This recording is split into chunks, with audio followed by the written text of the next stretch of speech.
Hello everyone, welcome back to my channel. मी रुद्राणी पाटील आजच्या या व्हिडिओमध्ये तुमच्या सगळ्यांचं स्वागत करते. जसं की तुम्हाला माहिती आहे, आपली एक सिरीज चालू आहे. जे 8 मार्क्सचे क्वेश्चन आहेत ते मी डेली तुम्हाला येऊन शिकवतेय, त्याच्याबद्दल सांगतेय. सो आज सुद्धा एक 8 मार्क्सचा इम्पॉर्टंट क्वेश्चन आपण डिस्कस करणार आहोत. तो क्वेश्चन असणार आहे आपला समन्वय म्हणजे काय व समन्वयाचे महत्त्व स्पष्ट करा. असा क्वेश्चन तुम्हाला एक्झामला विचारला जाऊ शकतं. त्या संबंधित हा व्हिडिओ असणार आहे. चलो स्टार्ट करूया. आता आपण पहा, तुम्हाला जर क्वेश्चन असं विचारलं तर आधी प्रस्तावना लिहायची आहे. प्रस्तावनेमध्ये काय लिहिणार आहात तुम्ही? पहा, समन्वय हा व्यवस्थापनातील एक अत्यंत महत्वाचा घटक आहे. प्रत्येक महत्वाची सुरुवात, प्रस्तावनेची सुरुवात अशा पद्धतीने करू शकता. नियोजन हा व्यवस्थापनातील एक अत्यंत महत्वाचा घटक आहे, अत्यंत महत्वाचं कार्य आहे असं म्हटलं तरी चालेल. एखाद्या संस्थेचे उद्दिष्ट साध्य करायचे असल्यास सर्व विभाग, अधिकारी व कर्मचारी यांनी एकत्रितपणे काम करणे गरजेचे असते. यस, आपल्या घरी जर एखादा प्रोग्राम असेल तर पप्पाच नाही, पप्पा, काका, तुम्ही, भाऊ, बहीण सगळे एकत्रितपणे काम करावं लागतं, तरच कुठे फंक्शन चांगलं होतं. बिझनेस मध्ये पण, व्यवसायामध्ये पण सेम आहे. जर सगळेजण सगळ्यांचे एफर्ट्स टाकत असतील, सगळे मिळून मिसळून एकत्रितपणे काम करत असतील, तरच बिझनेस चालू शकते. या एकत्रित कामामध्ये एकत्रितता निर्माण करण्याचे कार्य समन्वय करतो. आता सगळेजण एकत्रित काम करतात, पण त्यांच्यामध्ये एकसूत्रता आणण्याचं काम समन्वय करत असतं. समन्वय म्हणजे वेगवेगळ्या विभागांचे, व्यक्तींचे हायलाइट करते. काय म्हटलेलं आहे? वेगवेगळ्या विभागांचे, वन सेकंड, विभागांचे, व्यक्तींचे आणि क्रियाकलापांचे एकत्रीकरण होय. समन्वय म्हणजे काय काय? आता व्यवसाय संघटनेमध्ये जेवढेही विभाग आहेत, जेवढे स्तर आहेत, त्या स्तर आणि विभागांमध्ये एकत्रीकरण आणणे म्हणजे समन्वय होय. म्हणजे प्रत्येक जण जेही काम करत असेल ते एकाच उद्दिष्टाने काम करणे, एकच उद्दिष्ट डोळ्यासमोर ठेवून ते उद्दिष्ट पूर्ण करण्याच्या हेतूने काम करणे, हे समन्वय करून घेत असतं. संस्थेच्या विविध कामांमध्ये अनेक व्यक्तींचा समावेश होतो. यस, संस्था जर मोठी असेल तर कर्मचाऱ्यांची संख्या पण जास्त असते. प्रत्येकाची काम करण्याची पद्धत, विचारधारा आणि दृष्टिकोन हा वेगवेगळा असतो. आपल्या घरामध्येच आपण बघत असतो, प्रत्येक व्यक्ती हा एकसारखा नसतो. काकाचा स्वभाव वेगळा असतो तर पप्पाचा वेगळा असतो, आत्याचा त्यांच्यापेक्षा वेगळा असतो, आपला वेगळा तर आपल्या बहिणीचा किंवा भावाचा जो काही स्वभाव असतो तो वेगळा असतो. व्यवसायामध्ये पण असंख्य कर्मचारी, म्हणजे 1000 कर्मचारी असतील तर एक कर्मचारी एकसारखा नसतो. त्याची विचारधारा वेगळी असते, त्याचा स्वभाव वेगळा असतो. त्या सगळ्या विचारधारा, त्या सगळ्यांना एकत्रित घेऊन यावं लागतं, ते काम समन्वय करत असतं. त्यामुळे कामात मतभेद होत असतं, गोंधळ निर्माण होण्याची शक्यता असते, भांडणं वगैरे होऊ शकतात, कारण विचारधारा आणि स्वभाव एक नाही. कुणाचा मयाळू असतो तर कुणाचा रागीट स्वभाव असतो, कुणाचा जेलेस फील करण्याचा स्वभाव असतो, वेगवेगळे स्वभाव असतात.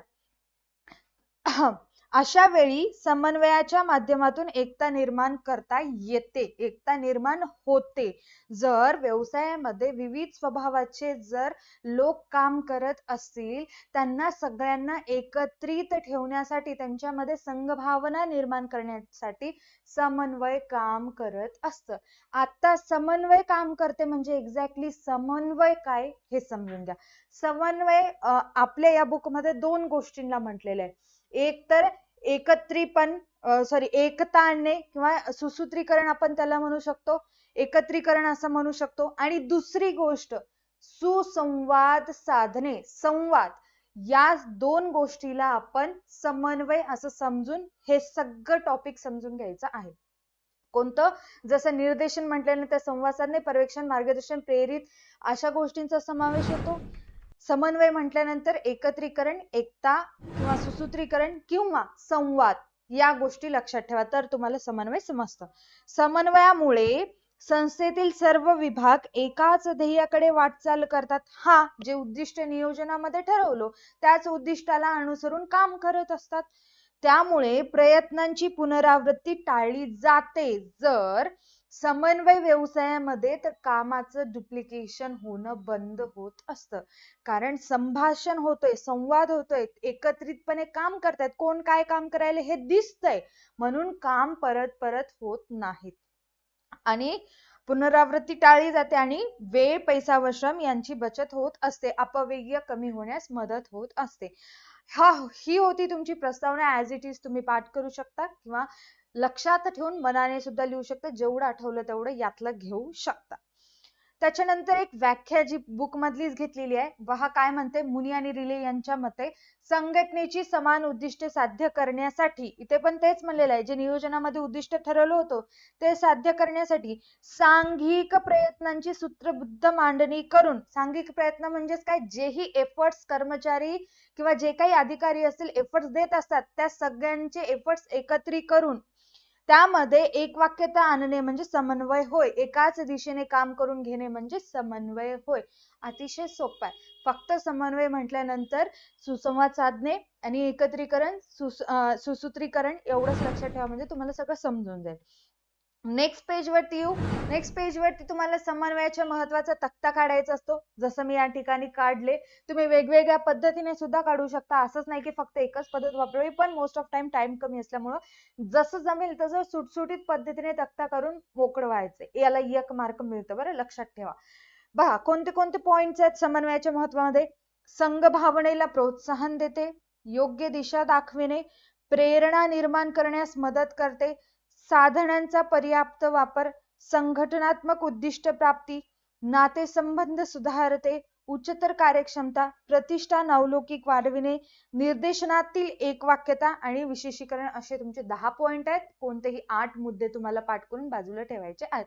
खालीवर केला तरी चालेल, काही हरकत नाही. असं नाही की सिरियलनच करा, खालीवर जमतं. नेक्स्ट पेज वरती आल्यानंतर आता आपण आपल्या विश्लेषणाला चालू करत असतो. जसं की मी म्हंटल, इथे जर आठवत असेल तर काही लिहायचं, नाही लिहिलं तरी समन्वयाचे महत्व पुढील प्रमाणे आहेत, हे तर कंपल्सरी आलं पाहिजे. चला आता एक एक मुद्दे एक्सप्लेन करायला चालू करू आपण. पहा पहिला मुद्दा काय आहे. संघ भावनेला प्रोत्साहन देतो. बुक मध्ये काय सांगितलेलं आहे ते आधी पाहू, मग मी एक्झाम्पल देऊन तुम्हाला समजून सांगते. पहिला पॉइंट आहे संघ भावनेला प्रोत्साहन देते. काय काय म्हटलेलं आहे. संघटनेमध्ये व्यक्तींचा समूह एकत्रितपणे कार्य करत असतो. विविध व्यक्तींचा समूह येतो. प्रत्येक विभागांमध्ये व्यक्तींचा समूह असतो. उत्पादन विभाग, विक्री विभाग, विपणन विभाग, वित्त विभाग, या सगळ्या विभागांमध्ये व्यक्तींचा समूह असतो. संघटनेची धोरणे, प्रत्येकाची त्यातील भूमिका आणि जबाबदाऱ्या इत्यादी गोष्टीवरून संघटनेतील एखादी व्यक्ती, एखादा विभाग आणि कर्मचारी यांच्यात वादविवाद असू शकते. पहा आता जर विविध व्यक्तींचा समूह म्हटल्यानंतर प्रत्येकाचा स्वभाव सारखा असतो असं नसतं. मग विविध विभागांमध्ये काम करणाऱ्या कर्मचाऱ्यांना ज्या जबाबदाऱ्या, अधिकार, ज्या भूमिका आपण त्यांना देत असतो पार पाडण्यासाठी, त्या भूमिकाला घेऊन ते कधी कधी नाखुश सुद्धा असतात. त्यांच्या मनाव्यतिरिक्त जर काम त्यांना दिलं तर ते काम मन लावून करत नाहीत. मग अशा पद्धतीचे वादविवाद त्यांच्यामध्ये निर्माण होत असतात. समन्वयातून कमीत कमी संघर्ष निर्माण होतील अशा पद्धतीने कार्याची मांडणी केली जाते. आता त्यांच्यामध्ये जर अशा प्रकारचे वादविवाद होत असतील तर हे वादविवाद टाळण्यासाठी की बाबा त्या व्यक्तीचा स्वभाव समजून घेणे, त्याच्याशी संवाद साधणे, त्याचं काय मत आहे, त्याला कुठल्या ठिकाणी काम करायचे, त्याची काय इच्छा आहे समजून घेणे आणि त्याच्या क्षमतेनुसार त्याला काम देणं, हे समन्वय करतं. त्यामुळे कर्मचाऱ्यांमधील संघर्ष कमी होतात व त्यांच्यातील संघभावना वाढीस लागते. त्यामुळे काय होते, भांडणं, वादविवाद, गोंधळ कमी होतं आणि त्यांची कार्यक्षमता वाढते, संघभावना वाढते. सोपं आहे. आता एक एक्झाम्पल पण समजून घ्या. आपल्या नावाची ही एक आपली कंपनी आहे. ठीक आहे, ही आपल्या नावाची आपली कंपनी आहे. आपण कार मॅन्युफॅक्चर करत असतो. आपल्याला एक ऑर्डर आलेला आहे, आपल्याला कार मॅन्युफॅक्चर करायचं आहे. अशा वेळेस कार मॅन्युफॅक्चर करणं म्हणजे फार मोठी गोष्ट झाली. तर डिफरंट डिपार्टमेंट सुद्धा आले. उत्पादन विभाग आला, संशोधन विभाग, वित्त विभाग आणि विपणन विभाग, अशा विभागांचा समावेश होत असतो. जर प्रत्येक विभागाने त्यांच्या मतानुसार काम करू लागले, त्यांच्यामध्ये कुठल्याच प्रकारचं समन्वय नाही, कोणी कोणाच्या विचारांचं घेणं देणंच नाही, त्यांच्या पद्धतीने काम करू लागले तर उद्दिष्ट कंप्लीट होईल का? आपल्याला जी कार बनवायचंय ते कार बनवून कंप्लीट करू शकतो का आपण? नाही करू शकत. ज्या वेळेस उत्पादन विभाग गाडी तयार करतो, संशोधन विभाग डिझाईन सुधारतो म्हणजे डिझाईन बनवत असतो, वित्त विभाग खर्चावर लक्ष ठेवतो आणि विपणन विभाग जाहिरात करतो. अशा त्यांनी केलेल्या समन्वयामधूनच आपला जो ऑब्जेक्टिव्ह आहे ते साध्य होण्यास मदत होत असते. त्यासाठी या प्रत्येक विभागांमध्ये समन्वय असणं आवश्यक आहे. आता उत्पादन विभागाला जर एखादी वस्तू तयार करायची असेल तर खरेदी विभागाने आधी त्याला कच्चा माल पुरवणे वेळेत गरजेचे आहे. त्यांच्यामध्ये कोऑर्डिनेशन असणं गरजेचं आहे. जर उत्पादन विभागाने गाड्या तयार करून ठेवलं, विपणन विभाग जाहिरातच करत नाहीये, अशा वेळेस चालेल का? समन्वयच नाहीये, दोघांचं भांडण चालू असेल, ह्यांनी जाहिरातच केलं नाहीये, अशा वेळेस व्यवसाय बंद करावा लागतो. म्हणून उत्पादन विभागाने जर तयार करून ठेवला असेल स्टॉक तर विपणन विभागाचं काम बनतं की तुम्ही जाहिरात करा आणि ते बनवलेला स्टॉक विकायला काढा. समजायला अतिशय सोपं आहे. यांनी केलेल्या प्रयत्नाला संघभावना असे म्हणतात. सगळेजण एकत्रित येऊन काम करतात. संघभावनेसाठी समन्वय अति आवश्यक असतं. आपल्या रोजच्या जीवनामध्ये पण हे एक्झाम्पल घेऊ शकता तुम्ही. घरी जर आपले सहकुटुंब सहपरिवार समन्वय असेल त्यांच्यामध्ये तर आपला परिवार हसता खेळता असतो. जर एक वाकडं असतं तर दुसरं वाकडं असेल तर आपल्या कुटुंबामध्ये रोज उठून भांडणं होत असतात. त्यासाठी समन्वय करा म्हणजे संवाद ठेवा घरामध्ये, गोड गोड बोला, चांगलं राहा, सगळ्यांना मिळून मिसळून राहा आणि समजून घ्या. ओके. नेक्स्ट पॉइंट इज योग्य दिशा दाखविणे. काय आहे? योग्य दिशा दाखविणे. पाहू आता याच्यामध्ये काय म्हणतं. संघटनेच्या सामान्य ध्येय प्राप्तीसाठी समन्वयाच्या आधारे विविध विभागातील कार्य एकत्रित आणली जातात. हो, नियोजनामध्ये जे उद्दिष्टे आपण ठरवत असतो ते अचीव करण्यासाठी व्यवसायामध्ये जे डिफरंट डिपार्टमेंट असतात, उत्पादन, विपणन, विक्री, वित्त, या सगळ्या विभागांमध्ये जे काम केलं जातं ते एकत्रित आणलं जातं. कामाची आखणी अत्यंत पद्धतशीरपणे केली जाते. कोणतं काम कुणी करायचं, कोणत्या विभागाने काम कसं करायचं हे त्यांना सांगितलं जातं. विभागांच्या परस्परावलंबनामुळे कर्मचाऱ्यांना योग्य दिशा मिळते. आता एक एक्झाम्पल बघू आणि समजून घेण्याचा प्रयत्न करू. जसं की तुम्हाला माहिती आहे, एक्झाम्पल दिसत असेल, ही एक आपली नाही, ही मायक्रोसॉफ्ट ही एक कंपनी आहे. काय करते ही कंपनी? ही company Word, Excel, PowerPoint सारखे सॉफ्टवेअर तयार करत असते. काय करते म्हणलं? मायक्रोसॉफ्ट ही एक कंपनी आहे. वर्ड, एक्सेल, पॉवर पॉइंट असे ते सॉफ्टवेअर तयार करत असतात. तर सॉफ्टवेअर तयार करण्यासाठी सुद्धा विविध डिपार्टमेंट त्यांच्या कंपनीमध्ये असतील. जसं की प्रोग्रामर कोडिंग करत असतात, डिझायनर इंटरफेस तयार करतात, टेस्टिंग टीम चुका काढत असते, चुका शोधून त्यावरती काम करत असते. जर या प्रत्येक विभागांमध्ये समन्वय असेल, कोण कोणतं काम करायला याच्यावरती लक्ष असेल तर शेवटचं आउटपुट जे आहे, जे सॉफ्टवेअर्स आहेत ते उत्तम तयार होतात, चांगल्या क्षमतेने तयार होतात, म्हणजे चांगल्या क्वालिटीने सॉफ्टवेअर तयार केलं जातं. समजायला ना? समन्वय अतिशय महत्वाचा आहे. जर समन्वय असेल, त्यांना काय करायचंय हे माहिती असतं आणि त्यांना योग्य दिशा मिळत असतं. पण त्यासाठी व्यवस्थापकाने मार्गदर्शन करणं अति आवश्यक आहे.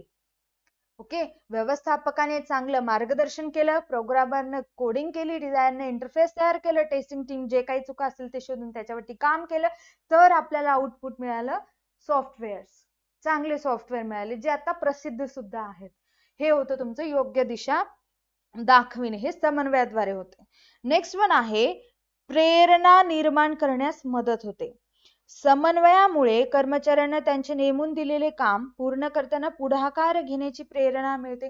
त्यांना जे काही काम, जसं की आता आपण एक्झाम्पल बघलो, प्रोग्रामरने जर कोडिंग केलं, त्याच्यामध्ये तो एक्सपर्ट आहे, तो काम तो कम्प्लीट करेल आणि त्याच्यामध्ये जर काही नवीन त्याला समजत असेल किंवा नवीन काही कल्पना असेल तर तो कल्पना घेऊन पुढे येतो, पुढाकार घेत असतो. प्रभावी समन्वयामुळे कार्यक्षमतेत वाढ होते. जर समन्वय चांगलं असेल, मार्गदर्शन वेळोवेळी करत असतील, सुसंवाद होत असेल, एकता असेल तर कार्यक्षमता वाढते व परिणामी संघटनेची भरभराट सुद्धा होत असते, संघटना वाढीस लागत असते. एक समृद्ध संस्था कर्मचाऱ्यांना नोकरीची सुरक्षितता देते. काय काय म्हटलेलं आहे, जर तुम्हाला कर्मचाऱ्यांकडून चांगलं काम करून घ्यायचं असेल, त्यांच्याशी एकतेनं वागायचं असेल, संघभावना निर्माण करायची असेल तर तुम्हाला नोकरीची सुरक्षितता द्यावी लागते, चांगले उत्पन्न त्यांना द्यावे लागते, पदोन्नती प्रमोशन द्यावं लागतं, इत्यादी गोष्टींची खात्री द्यावी लागते, जी संघटना नेहमी करत असते. अशा आर्थिक आणि बिगर आर्थिक प्रोत्साहनामुळे नोकरीची हमी मिळते, नोकरी कन्फर्म आहे असं त्यांना वाटतं, कर्मचाऱ्यांना कठोर परिश्रम करण्यास प्रोत्साहन करतं. सपोज आपल्याला जर म्हणलं, पप्पा म्हणले आपले जर तू 12वी बोर्डला 91% जर मार्क घेतलं तर तुला मी PS5 घेऊन देतो, मुलींना त्यांची आवडीची वस्तू घेऊन देतो असं म्हटल्यानंतर आपल्या डोळ्यापुढे एक उद्दिष्ट आहे, ते आपल्याला काहीही करून 91% घ्यायचंच आहे आणि ते बक्षीस आपल्याला मिळवायचंय. ते बक्षीस मिळवण्यासाठी आपण रात्रंदिवस काम करतो आणि बाय चान्स नाही तुम्हाला 91% पडलेच तर PS5 तुमच्या पुढे येणार. व्यवसायामध्ये पण सेम असंच आहे की कर्मचाऱ्यांकडून काम करून घ्यायचं असेल तर त्यांना बिगर आर्थिक प्रलोभने सुद्धा द्यावे लागतात, त्याचबरोबर आर्थिक प्रलोभने सुद्धा द्यावी लागतात. त्याच्यानंतर नेक्स्ट वन आहे संसाधनांचा पर्याप्त वापर. पहा काय सांगितलेलं आहे, व्यवस्थापक सर्व संसाधने पद्धतशीरपणे एकत्रित करण्याचा प्रयत्न करतात, जे समन्वयामुळे पॉसिबल होते. संवाद साधतात, खरेदी विभागामध्ये कच्चा माल किती आहे, उत्पादन किती करायचंय, माल पाहिजे का अजून आणखी मागवावं लागेल, या सगळ्या गोष्टींचा विचार केला जातो. यामुळे उपलब्ध साधनांचा योग्य तो वापर करण्यास मदत होते. जर माल असेल तर उत्पादनाला चालू करायचं आणि नंतर माल आल्यानंतर त्याचा वापर करायचा. समन्वय संघटनेतील साधनांचा अपव्यय कमी करण्यास आणि कामाच्या खर्चावर नियंत्रण ठेवण्यास देखील मदत करते. पहा, जर त्यांच्यामध्ये कोऑर्डिनेशन असेल, समन्वय असेल तर माल किती आहे, ठीक आहे, आपल्याला 1000 वस्तू तयार करायची असतील तर आपल्याकडे उपलब्ध माल किती आहे हे न पाहता डायरेक्टली आणखीन माल मागवलं, नवीन आलेल्या मालाचा उपयोग करून वस्तूचं प्रोडक्शन करायला चालू केलं. अशा वेळेस माल पण जे आधीचा होता तो गेला वाया, अपव्यय झालं, त्याचं वेळ गेला, वाट पाहावं लागेल ना कच्चा माल येईपर्यंत, दुसरं वेळ गेलं आणि त्याच्यानंतर मशीन वगैरे ते एक्स्ट्रा चालवल्यामुळं ते पण नुकसान होते आपल्याला. म्हणून त्यासाठी तुमच्यामध्ये जर समन्वय असेल, खरेदी विभागामध्ये जा, बघा कच्चा माल किती आहे, जर 1000 वस्तू तयार करणं एवढा असेल तर त्याचा वापर करा, दुसरी मागवायची काय गरज आहे. याच्यामुळे वेळ वाचते आणि कामाची कार्यक्षमता वाढते, क्वालिटी चांगली मिळत असते. एक एक्झाम्पल घेऊ, पहा. आपली एक कंपनी आहे, त्या कंपनीमध्ये विविध विभाग असतात. आता कंपनीमध्ये एखादी वस्तू तयार करायची असेल आपल्याला, त्यासाठी कच्चा माल लागतो, यंत्रसामग्री लागते, मनुष्यबळ लागतं. तर या सगळ्या कामासाठी वेगवेगळे विभागामध्ये या सगळ्या कामांचे कामकाज पाहिलं जातं. तर उत्पादन विभाग, खरेदी विभाग आणि वित्त विभाग यांच्यामध्ये जर समन्वय असेल तर या सगळ्या गोष्टींचा, कच्चा माल, यंत्रसामग्री आणि मनुष्यबळाचा बरोबर वापर केला जातो. जर खरेदी विभाग कच्चा माल वेळेवर पोहोचवत असेल, उत्पादन विभागामध्ये प्रोडक्शन सुरळीतपणे चालू असेल, वित्त विभाग माल खरेदी करण्यासाठी बरोबर बजेट देत असेल, यांच्यामध्ये समन्वय असेल तर संसाधनांचा पर्याप्त वापर होत असतो. यांच्यामध्ये जर ताळमेळ नसेल, खरेदी विभाग बघत नाही, उत्पादन विभाग कुणाचं ऐकत नाही, वित्त विभाग कंजूसपणा करत असेल तर व्यवसायाला नुकसान होत असतो. माल आहे ते पण खराब होत आणि टाइम पण वाया जात असतो. ओके, क्लिअर आहे. त्याच्यानंतर नेक्स्ट वन आहे संघटनात्मक उद्दिष्ट प्राप्ती. हा सुद्धा अतिशय सोपा पॉइंट आहे, चेक करा. समन्वयामुळे साधनांचा अपव्यय, कर्मचाऱ्यांचा कर्मचाऱ्यांचा निष्क्रिय वेळ, दिलेले काम वेळेत पूर्ण न होणे, तसेच वेगवेगळ्या विभागातील वादविवाद इत्यादी गोष्टी बऱ्याच प्रमाणात कमी होतात म्हटलेल्या. हा, योग्य समन्वय असेल तर प्रत्येकावरती लक्ष ठेवलं जातं आणि त्यांच्यामधलं वादविवाद वगैरे ते वेळोवेळी सोडवल्या जातात, ते प्रश्नच येत नाही. समन्वय संघटनेची उद्दिष्ट प्राप्त करण्याच्या प्रक्रियेमध्ये संघटनेचे काम सुरळीत पाडण्याची हमी देते. आता एक एक्झाम्पल बघा. आपली परत एक कंपनी आहे, XYZ नावाची आपली कंपनी आहे. आपल्या कंपनीचं उद्दिष्ट आहे की नवीन मोबाईल आपल्याला तयार करायचा आहे. फक्त एवढंच लक्षात ठेवा तुम्ही. एक नवीन आयफोन आपल्याला तयार करायचा आहे. तर यांच्यामध्ये, या कंपनीमध्ये जर समन्वय असेल, आपलं नवीन उद्दिष्ट वेळेत पूर्ण होतं. जसं की संशोधन व विकास विभाग नवीन फीचर्स डिझाईन करतो. नवीन जे काही फीचर्स, आता नवीन उद्दिष्ट गाठायचे, नवीन मोबाईल तयार करायचं म्हणलं तर काहीतरी वेगळं पण आणावं लागतं ना. नवीन फीचर डिझाईन करतो. उत्पादन विभाग मोबाईल तयार करत असतो. वित्त विभाग खर्च आणि निधी पाहतो. विपणन विभाग जाहिरात करतो. विक्री विभाग तो मोबाईल ग्राहकापर्यंत पोहोचवतो. जर या सगळ्या विभागांचं एकमेकांशी ताळमेळ असेल, जे उद्दिष्ट आपण ठरवलो ते उद्दिष्ट ठराविक कालावधीमध्ये अचीव करणं पॉसिबल होत असतं. त्याचा फायदा आपल्या व्यवसायाला होतो, नफ्यात वाढ होते, कार्यक्षमता वाढते, त्याचबरोबर कर्मचाऱ्यांचा सुद्धा फायदा होत असतो. समजलं ना? हा होता आपला पॉइंट. कोणतं? संघटनात्मक उद्दिष्ट प्राप्ती. संघटनेचं जर उद्दिष्ट तुम्हाला अचीव करायचं असेल, प्राप्त करायचं असेल, साध्य करायचं असेल, तर सर्व विभागांमध्ये एकसंघपणा, सुसूत्रता, सुसंवाद, मार्गदर्शन करणं अतिशय आवश्यक आहे.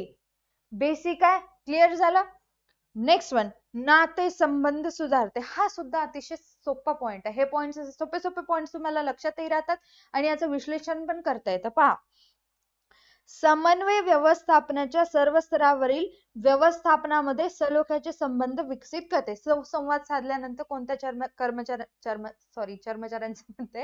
कर्मचाऱ्यांचं काय म्हणणं आहे हे व्यवस्थापकाला समजतं. कोणता कर्मचारी खुश आहे, कोणता कर्मचारी खुश नाहीये, हे त्याला समजतं. संघटनेमध्ये प्रत्येक विभाग हा इतर विभागाच्या कामकाजावर अवलंबून असतो. प्रत्येक जण एकमेकांवर डिपेंड असतात. जसं विक्री विभाग हा उत्पादन विभागानुसार कार्य करतो. जर उत्पादन विभागामध्ये वस्तूंचं उत्पादन करून ठेवलेलं आहे, साठा जमा करून ठेवलेला आहे, प्रोडक्शन चालू असेल, तरच विक्री विभागामध्ये ग्राहकांपर्यंत वस्तू पोहोचवता येतात. अदरवाईज जर उत्पादन विभागामध्येच काही नाहीये तर विक्री विभाग कसं ग्राहकांपर्यंत वस्तू पोहोचू शकेल? म्हणून एकमेकावर डिपेंड आहेत, कार्य करतो. तर उत्पादन विभाग खरेदी विभागावर अवलंबून आहे. कोण कोण? विक्री विभाग हा उत्पादन विभागानुसार कार्य करतो, तर उत्पादन विभाग खरेदी विभागावर. खरेदी विभागामध्ये कच्चा मालच नाहीये. काय म्हटलं मी? खरेदी विभागामध्ये रॉ मटेरियल्स नाहीच आहेत. मग अशा वेळेस याचा परिणाम उत्पादन विभागावर होतो. उत्पादन कमी पडतं, त्याचं नुकसान व्यवसायाला होतं, कारण वस्तूंची विक्री होत नाही, विपणन होत नाही. समजायले? म्हणूनच समन्वयामुळे फक्त ध्येय प्राप्तीच होत नाही, तर कर्मचाऱ्यांचे एकमेकांबरोबरचे परस्पर संबंध सुधारण्यासही मदत होत असते. पहा, हे खूप बेसिक सांगलेलं आहे. प्रत्येक डिपार्टमेंट जर एकमेकावर अवलंबून असेल, त्या कर्मचाऱ्यांना सुद्धा समजावं लागतं, त्यांच्यामध्ये समन्वय असावं लागतं की बाबा आपलं काम थांबलं तर पुढचं पण काम थांबते. त्यासाठी त्यांच्यामध्ये एकसूत्रता, एकता आणून त्यांच्याकडून काम करून घ्यावं लागतं. त्यांच्यामधले नातेसंबंध चांगले टिकवून ठेवावे लागतात. तर कुठे आपल्या वस्तूंची विक्री होते, व्यवसायाला नफा होतो, व्यवसायाची कार्यक्षमता वाढते, नावलौकिकता वाढत असते. आता एक बेसिक एक्झाम्पल आपल्या घरचं पण आपण घेऊ शकतो. काय घरचं एक्झाम्पल घेऊ शकतो? आपल्या घरी जर फंक्शन असेल, फंक्शन मध्ये सगळे काम एकमेकावर, किंवा जर डेकोरेशनचं काम असेल किंवा स्वयंपाकाचं काम असेल, मंडप वगैरे टाकायचं असेल, प्रत्येक काम एकमेकांना सोपवलो आपण. प्रत्येक काम एकमेकावर डिपेंड आहे. जर डेकोरेशन नाही झालं तर कुठे सेलिब्रेट करणार? जर मंडप नाही टाकलं तर सगळेजण कुठे जमा होणार? स्वयंपाकच तयार झाला नाही तर जेवण काय करणार? म्हणून प्रत्येक काम एकमेकावर डिपेंड आहे. ते सगळे काम एकत्रितपणे चांगल्या पद्धतीने होत असतील तर फंक्शन कसं आपला एकदम चांगला होत असतो. त्याच्यामध्ये कुठल्याही प्रकारचा अडथळा येत नाही. सगळे खुश होतात. समजायले? याचा फायदा आपल्या म्हणजे नावलौकिकता पण वाढते. काय फंक्शन झालं असं नाव होते. बिझनेस मध्ये पण सेम आहे. जर सगळे डिपार्टमेंट एकमेकावर डिपेंड असतील तर कर्मचाऱ्यांना पण माहिती असते आणि त्या पद्धतीने ते काम करतात. त्यांच्यामध्ये नातेसंबंध टिकून राहणे आवश्यक आहे. घरचं फंक्शन असेल तर सगळ्यांना मिळून जुळून राहावं लागतं तरच कोणतरी काम करतं, नाही तर सगळं आपल्या अंगलोट येतं, आपल्या अंगावर येतं. म्हणून प्रत्येकाच्या फंक्शनला जाणं आणि त्यांनी पण आपल्या फंक्शनला येणं गरजेचं आहे. नातेसंबंध चांगले ठेवावे लागतात. त्याच्यानंतर आहे उच्चतर कार्यक्षमता. पहा, संसाधनांचा सर्वोत्कृष्ट वापर आणि इतर साधनांचे एकत्रीकरण यामुळे संघटनेला भरपूर नफा होण्यास मदत होते. जर जे काही संसाधने असतात त्याचा चांगला वापर करू लागलो, अपव्यय टाळू लागलो म्हणजे अपव्यय करतच नाहीये तर अशा वेळेस व्यवसायाला नफा होत असतो. हा नफा उच्च उत्पादन क्षमता, काय उच्च उत्पादन क्षमता, उच्च नफा तसेच कमीत कमी खर्च करून मिळवता येतं. हे बघा, मी काय म्हंटल होतं, आपल्या घरी जर फंक्शन असेल, प्रत्येक गोष्टी आपण समजदारीने आणि समन्वय ठेवून जर करत असलो, फुलवाला असू दे, डेकोरेशन वाला, जे काही स्वयंपाक करणारे आचारी असू दे, त्यांच्यावरती लक्ष ठेवतोय आणि त्यांच्याशी समन्वय साधतोय, वेळेत बजेट तयार करून त्यानुसार आपण फंक्शन पार पाडतोय तर त्याचा फायदा आपल्याला होतो. खर्च कमी होतो आणि वेळेमध्ये सगळ्या गोष्टी होतात. जर लक्ष ठेवत असलं तर, सपोज जर लक्षच ठेवलं नाही, डेकोरेशन वाला त्याचं करताय, जे स्वयंपाकचे आचार्य आहेत त्यांचं त्यांनी करतायत, मंडपवाला त्यांचं करताय, फुलवाला आलाच नाही, समन्वयच नाही, मग कार्यक्रमाला उशीर होणार, पाहुणे नाराज होणार, चिडचिड होणार, रागराग होणार, कार्यक्रमाचे सगळं अस्ताव्यस्त होणार. जर सगळ्या गोष्टीमध्ये समन्वय असेल, लक्ष देऊन जर आपण सगळ्यांकडून काम करून घेत असेल तर वेळ पण कमी, खर्च पण कमी आणि सगळ्या गोष्टी सुटसुटीत होतात. बजेट तयार करून, एक उद्दिष्ट तयार करून आपण जर सगळ्या गोष्टी प्लॅनिंग केलं तर. व्यवसायामध्ये पण सेम आहे. जर तुम्ही संघटनेमधले जेवढेही काय म्हणतो आपण साधने आहेत, उपकरणे आहेत, कच्चा माल आहे, यांचा पुरेपूर वापर करत असाल, त्यामुळे याचा फायदा व्यवसायाला होतो, नफा वाढते, उच्च उत्पादन क्षमता व उच्च नफा, कमीत कमी खर्च करता येतं, चांगलं प्रोडक्ट तयार करता येतं. म्हणूनच समन्वय उच्चतर कार्यक्षमता निर्माण होण्यास चालना देत असते म्हटलेलं आहे. म्हणजे या सगळ्या गोष्टी कशामुळे पॉसिबल होतात? समन्वयामुळे पॉसिबल होत असतात. नेक्स्ट वन आहे प्रतिष्ठा नावलौकिक वाढविणे. पहा काय सांगलेलं आहे, संघटनेतील कर्मचाऱ्यांचा एकसंघ प्रयत्नामुळे जे सगळे एकत्रितपणे मनमिळाऊपणे काम करत असतील व त्यांच्यातील दृढ संबंधामुळे उच्च कार्यक्षमता, त्यांच्यातील चांगल्या संबंधामुळे उच्च कार्यक्षमता, कमीत कमी खर्च, जास्त विक्री व उच्च नफा मिळवता येते. आता एखादा कर्मचाऱ्याचं काम फास्ट असेल, त्याला पटपट काम करायची सवय असेल, जर त्याचं काम करून झालं तर थोडंसं दुसऱ्याला झेपत नसेल ते काम जर त्याने केलं, अशा चांगल्या विचारांचे असे चांगले संबंध जर व्यवसायामध्ये असतील तर उच्च कार्यक्षमता, कमीत कमी खर्चामध्ये वस्तू चांगले तयार होणे, जास्त विक्री होणे आणि उच्च नफा मिळवता येतं. याचा थेट परिणाम, या ठिकाणी भेट लिहिलेला आहे, थेट येतं, याचा थेट परिणाम बाजारपेठेत नावलौकिक निर्माण करण्यासाठी होतो. व्यवसाय संघटनेमध्ये नियोजन चांगलं आहे, संघटन चांगलं आहे, कर्मचारी व्यवस्थापन चांगलं आहे आणि समन्वय हे सुद्धा कार्य चांगल्या पद्धतीने पार पाडत असतील तर मार्केटमधला आपलाच आवाज आहे, मार्केटमध्ये आपलाच आवाज आहे, आपलं गुडविल आहे. पण कधी आहे, जर तुम्ही प्रत्येक कार्य चांगल्या पद्धतीने पार पाडला तर, समन्वय हा सुद्धा कार्य जर चांगल्या पद्धतीने पार पाडला तर याचे परिणाम संघटनेचा बाजारातील शेअर्सच्या भाग भांडवलाच्या किमती ठरवण्यासाठी आणि चांगली प्रतिमा निर्माण करण्यासाठी होत असतो. गुडविल वाढणं म्हणजेच आपल्या शेअर्सला एक चांगली किंमत येणं, बाजारामध्ये एक चांगली इमेज निर्माण होणं हेच आहे. पण जर चांगली इमेज निर्माण करायची असेल तर त्यासाठी समन्वय आवश्यक आहे. आपल्या कुटुंबामध्ये जर तुम्ही सगळेजण मनमिळाऊपणे चांगलं राहून एकमेकांना समजून घेऊन एकसंघपणे घरामध्ये राहत असाल तर सगळ्या नातेवाईकांमध्ये चर्चा होते की ह्यांचं कुटुंब किती सुखी कुटुंब आहे, किती खुश राहतात याची चर्चा होत असते. त्याचा प्रभाव सगळ्यांवर पडत असतो. नातेवाईक तर जळून खाक होतात. म्हणून समन्वय अतिशय महत्वाचा आहे. पण नेक्स्ट वन आहे निर्देशनातील एकवाक्यता. पहा काय म्हटलेलं आहे, संघटनेतील सर्व विभाग निरनिराळी कार्य करत असतात. उत्पादन विभाग प्रोडक्शन करतं, वित्त विभाग बजेट तयार करत असतं, विपणन विभाग मार्केटिंग करतं, विक्री विभाग विक्री करत असतं. संघटनेच्या सामान्य ध्येय प्राप्तीसाठी या गतिविधी समन्वयाद्वारे एकत्रित आणल्या जातात. काय म्हटलेलं आहे, प्रत्येक विभाग वेगवेगळ्या पद्धतीने काम करत असतं, त्यांना एकत्रित आणण्याचं काम समन्वय करत असतं. अशा प्रकारे समन्वय संघटनेच्या सर्व विभागांसाठी योग्य निर्देशन देतं. आता नीट ऐका, समन्वय संघटनेच्या विभागांसाठी योग्य निर्देशन देतं म्हटलेलं आहे. कारण प्रत्येक व्यक्तींमध्ये समन्वय असणं आवश्यक आहे. ते समन्वय आणण्यासाठी सुद्धा निर्देशन आवश्यक आहे. व्यवस्थापकाला कर्मचाऱ्यांना जर एखादी गोष्ट जमत नसेल त्यावेळेस बोलावं लागतं, मार्गदर्शन करावं लागतं.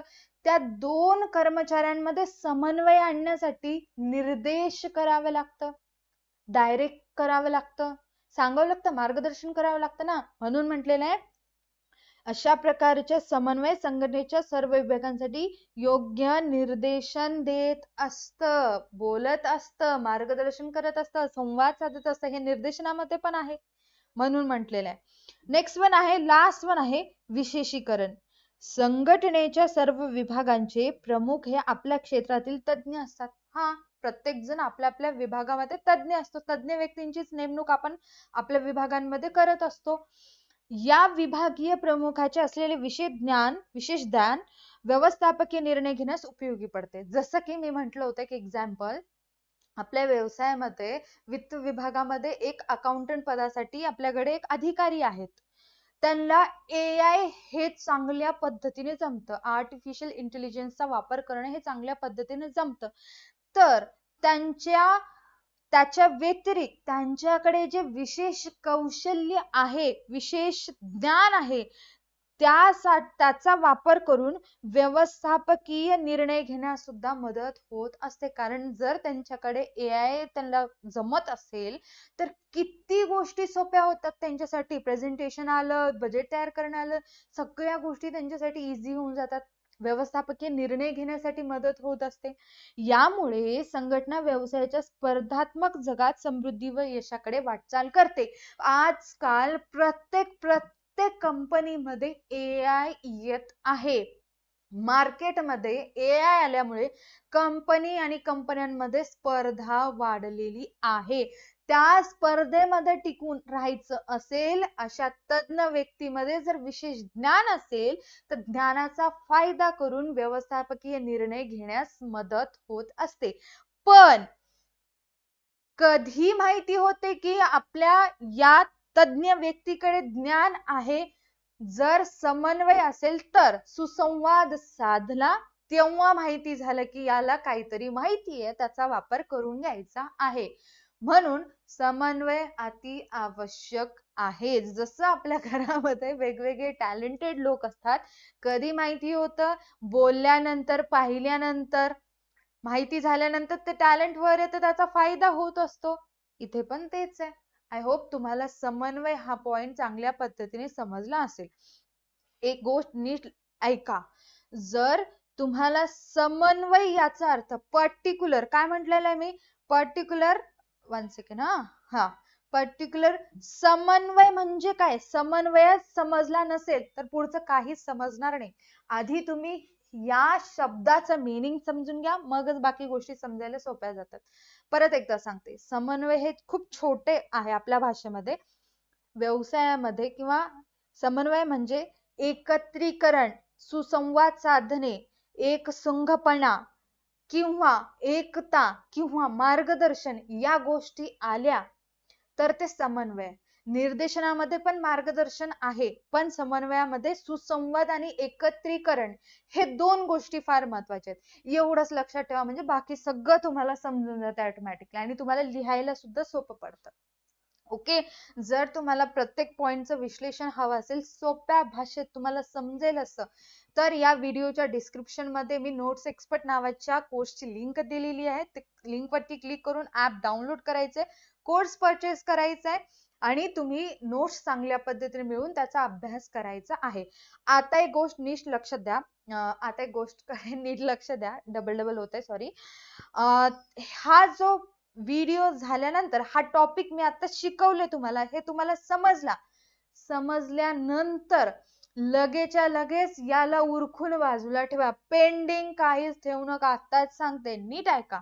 जेवढेही स्टुडंट व्हिडिओ पाहत असतील की बेटा लगेच्या लगेच करून बाजूला ठेवा, कारण परत परत या गोष्टी करायचं म्हणलं की इथपर्यंत येते, रडू येते. आता वेळ आहे, करून ठेवा.